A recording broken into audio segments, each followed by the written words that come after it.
के इस media sector में एक लंबे अंतराल के बाद स्वागत है।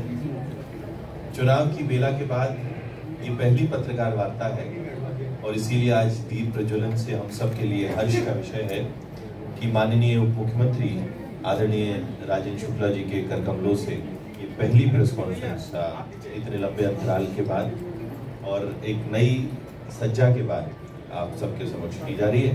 आज इस महत्वपूर्ण पत्रकार वार्ता को संबोधित करने के लिए हम सब के मध्य भारतीय जनता पार्टी के वरिष्ठ नेता, प्रदेश के उप मुख्यमंत्री आदरणीय राजेंद्र शुक्ल जी उपस्थित हैं। मैं आपका हार्दिक स्वागत भी करता हूं और आपसे आग्रह करता हूं कृपया संबोधन प्रारंभ करें।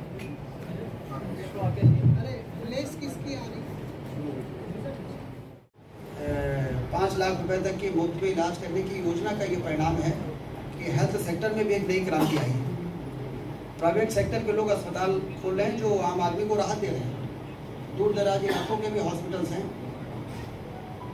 क्योंकि हमारे देश में अपना इलाज कराने वाले नागरिकों की संख्या ही इतनी कम थी कि अस्पताल और स्वास्थ्य का क्षेत्र कैसे आगे बढ़ सकता है।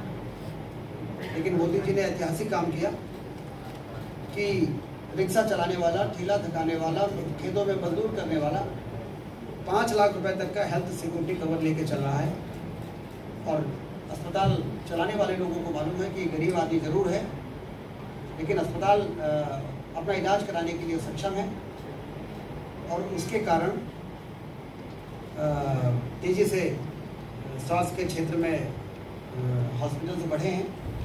ये भारतीय जनता पार्टी की सरकार की नीति का ये परिणाम है कि इस क्षेत्र में क्रांतिकारी बदलाव हुआ है। आने वाले दिनों में इसको और आगे ले जाने की योजना है। 70 वर्ष से ज़्यादा लोगों को, चाहे वो गरीब हो, चाहे वो मध्यम वर्गीय हो, चाहे वो अमीर ही क्यों ना हो, लेकिन 70 वर्ष से ज़्यादा हैं तो उनको भी आयुष्मान कार्ड में 5 लाख रुपए तक का मुफ्त में इलाज देने की सुविधा देने का ऐलान केंद्र की सरकार ने किया है। तो हमारे जो बुजुर्ग हैं, जो कभी कभी सोचते हैं कि बच्चे से भी अपने इलाज के लिए पैसा मांगने में जो संकोच करते थे, और उनके जेब में भी आयुष्मान कार्ड रहेगा और वो कहीं भी बड़े से बड़े अस्पताल में जाके अपना इलाज करा सकेंगे।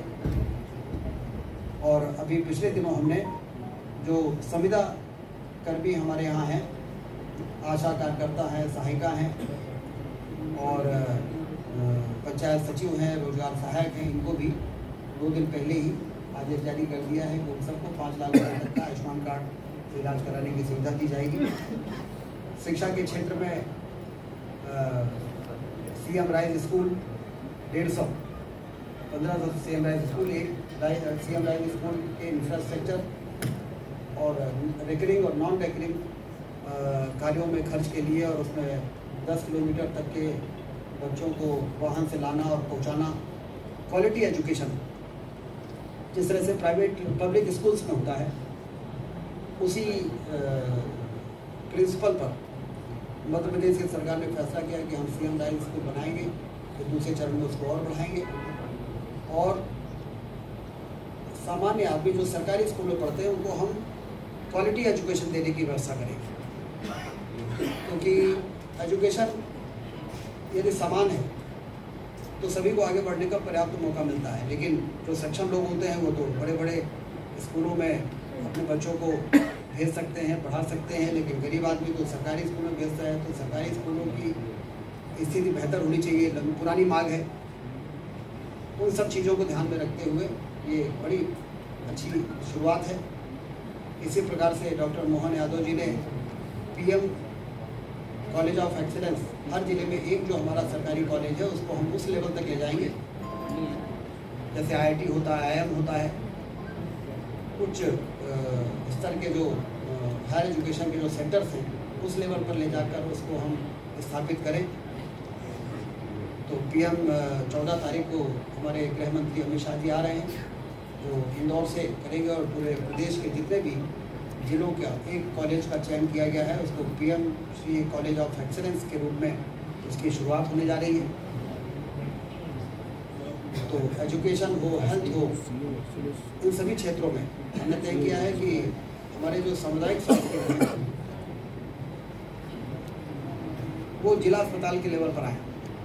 जिला अस्पताल में डायग्नोस्टिक से लेके सर्जरी से लेके सारी व्यवस्थाएं होती हैं, तो इसलिए वहाँ पर जितनी व्यवस्थाएं उससे ज़्यादा मरीज आते हैं, क्योंकि कम्युनिटी हेल्थ सेंटर में अभी बहुत कुछ सुधार करने की आवश्यकता थी।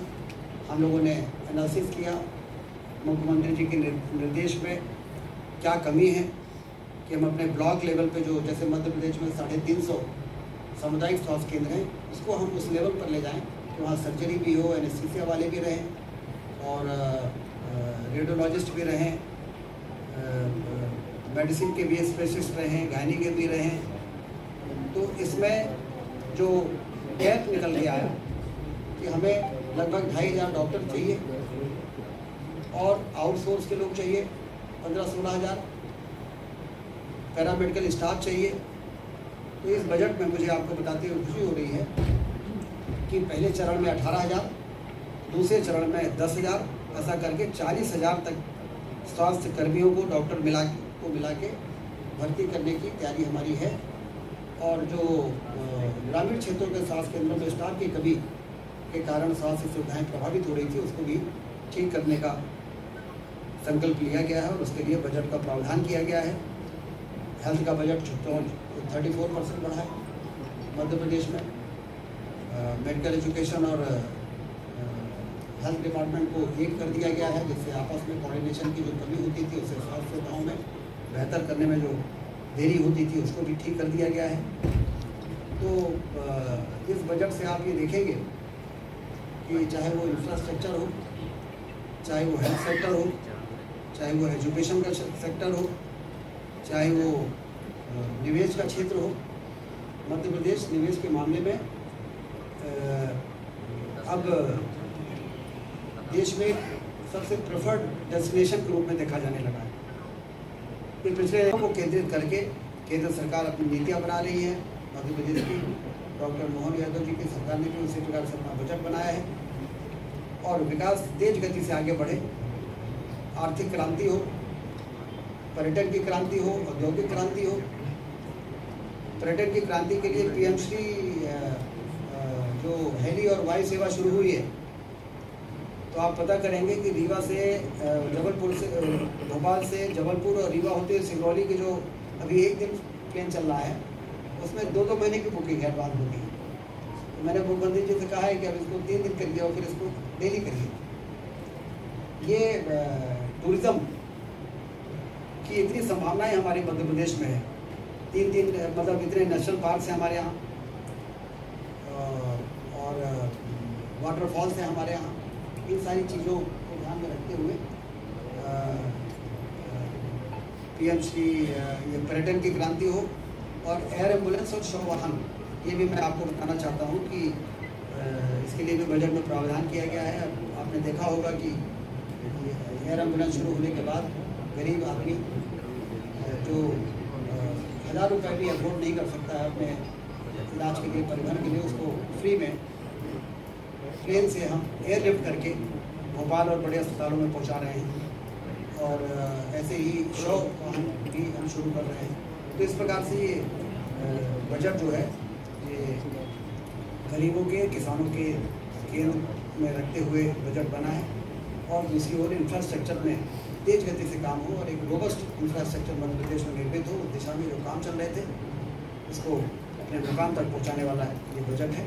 यही सब जानकारियाँ देने के लिए आप सबको यहाँ पर बुलाया गया है। बहुत बहुत धन्यवाद।